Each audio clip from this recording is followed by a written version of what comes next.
উদ্ভ্রান্ত সেই আদিম ঝুঁকে স্রষ্টা যখন নিজের প্রতি অসন্তোষে নতুন সৃষ্টিকে বারবার করছিলেন বিধ্বস্ত, তার সেই অধৈর্যে ঘন ঘন মাথা নাড়ার দিনে রুদ্র সমুদ্রের বাহু প্রাচী ধরিত্রীর বুকের থেকে ছিনিয়ে নিয়ে গেল তোমাকে। আফ্রিকা বাঁধলি তোমাকে বনস্পতির নিবিড় পাহারায়, কৃপণ আলোর অন্তঃপুরে। সেখানে নিভৃত অবকাশে তুমি সংগ্রহ করছিলে দুর্গমের রহস্য, চিনছিলে জল স্থল আকাশের দুর্বোধ সংকেত, প্রকৃতির দৃষ্টি অতীত জাদু। মন্ত্র জাগাচ্ছিল তোমার চেতনাতীত মনে, বিদ্রুপ করছিলে ভীষণকে বিরূপের ছদ্মবেশে। শঙ্কাকে চাচ্ছিলে হার মানাতে, আপনাকে উগ্র করে বিভীষিকার প্রচণ্ড মহিমায় তাণ্ডবের দুন্ধুবি নিনাদে।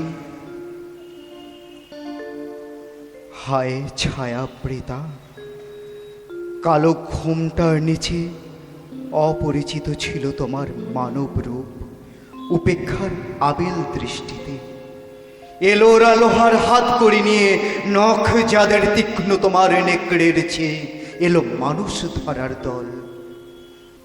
গর্বে যারা অন্ধ তোমার সূর্যহারা অরণ্যের চেয়ে, সভ্যের বর্বর লোভ নগ্ন করল আপন নির্লজ্জ অমানুষতা।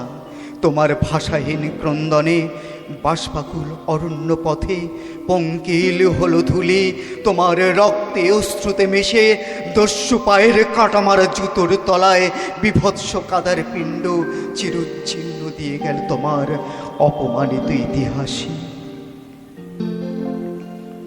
সমুদ্র পারে সেই মুহূর্তেই তাদের পাড়ায় পাড়ায় মন্দিরে বাজছিল পূজার ঘণ্টা। সকালে সন্ধ্যায় দয়াময় দেবতার নামে শিশুরা খেলছিল মায়ের কোলে, কবির সঙ্গীতে বেজে উঠছিল সুন্দরের আরাধনা। আজ যখন পশ্চিম দিগন্তে প্রদোষ কাল ঝঞ্ঝা বাতাসে রুদ্ধশ্বাস, যখন গুপ্ত গহ্বর থেকে পশুরা বেরিয়ে এলো, অশুভ ধ্বনিতে ঘোষণা করল দিনের অন্তিমকাল। এসো যুগান্তের কবি, আসন্ন সন্ধ্যার শেষে রশ্মিপাতে দাঁড়াও ওই মানহারা মানবীর দ্বারে, বলো ক্ষমা করো। হিংস্র প্রলাপের মধ্যে সেই হোক তোমার সভ্যতার শেষ পুণ্যবাণী।